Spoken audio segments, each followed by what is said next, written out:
Guys, nagaan isiniif haa ta'u.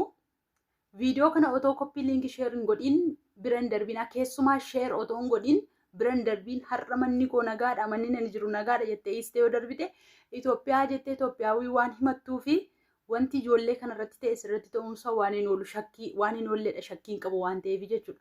Mucaa yeroo darbe Saawud Arabiyaa magaalaa Jiddaa keessatti reebamtee ajjeefamtee ijoollee 3 ta'anii biyyarraa dhufanii jechuudha.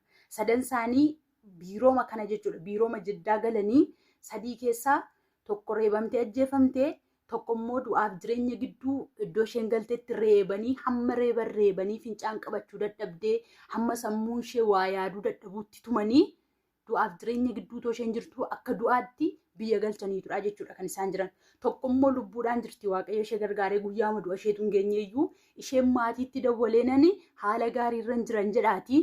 Adaraa kee bilbila naa kenni biiroodhaa jettee achi keessa teessee poolisiitti bilbiltee ishee du'aaf jireenya gidduutti gashan kana reebanii ishee kan baasise mucattii lubbuudhaan jirtu sanadha jechuudha.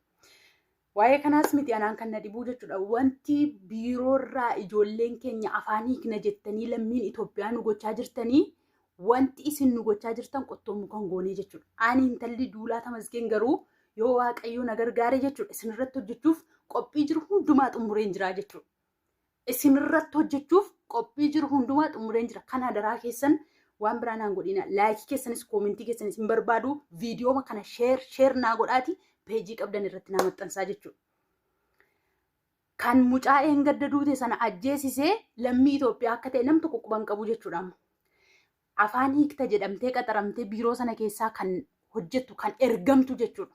Kan ergamtu kan Sudaanaawwii fi Ijibxaawwiin itti taphatu afaan hiika jettee ijoollee keenya kilaasii biraatti waamsistee akka isaan tuman yoo barbaadan tuman yoo barbaadan daffaran yoo barbaadan waan barbaadan godhan kan godhu intala Itoophiyaati jechuudha. Intala Itoophiyaawii himattu kan waraqata of harkaa hin qabne kan paaspoortii of harkaa hin qabne kan jechuudha. Waraqata tokkollee seera qabeessa hin taanetu ijoollee keenyatti akka kanatti taphachiisa. Ijoollee kaleessa biyyarraa baatee haadhaaf abbaa jalaa baatee hin beekne kan moodesiillee akkatti godhatan hin beekne ijoollee keenya reefu mana keessaa gadi baatu akka kanatti kan itti taphachiisu Itoophiyaawwiidha jechuudha. Kan isin dhibuu ijoollee sana kan ajjeese Ijibxii, Sudaanii, Itoophiyaadha jechuudha. Nam 3tu mana hidhaa keessa jira jechuudha. Kana kan godhe intala keenya Itoophiyaatu akka nama afaan hiikuu akka nama hojii gashuuf waamutti kilaasii biraatti hidhattee kilaasii isaan ta'anii nagaa dubbattee nagaa isaan biraa haasoftee fuutee baatii jechuudha. Ijoollee keenya tokkoon fuutee kilaasii biraatti geessitee akka kanatti qaxxabsiifti lammii biraa jechuudha. Kana kan godhu Itoophiyaadha. Kana kuni Jiddaa duwwaa jira otoo hin taane Saawud Arabiyaa jira. Gurra kootiin waan dhaga'e viidiyoo isaanii waan na bira jiru waan isaan gaafa afaanii sarraatanyaan kun akkas nu goote jettee aramnitti dubbattu waan isaan jedhanii ijoollee keenya cabsan, ijoollee keenya arrabsan, ijoollee keenya akkatti isaan tuman waan gurra kootiin dhaga'edha jechuudha. Kana qofaa miti. Joordaanii irra jirtu jechuudha. Waan na gootan isinuu beektu. Isinumti mataan keessan beektu warri Joordaan irraa hojjetan. Biiroo Dubaay illee jirtu. Ani jechuudha. Ani aarsaa jiru nan kaffala hamma du'aatti yoo ta'e jechuudha. Asiin miti asiin otoo naqaltanii isinuma warra biiroo irraa afaanii hin jettanii ijoollee keenyatti taphattan.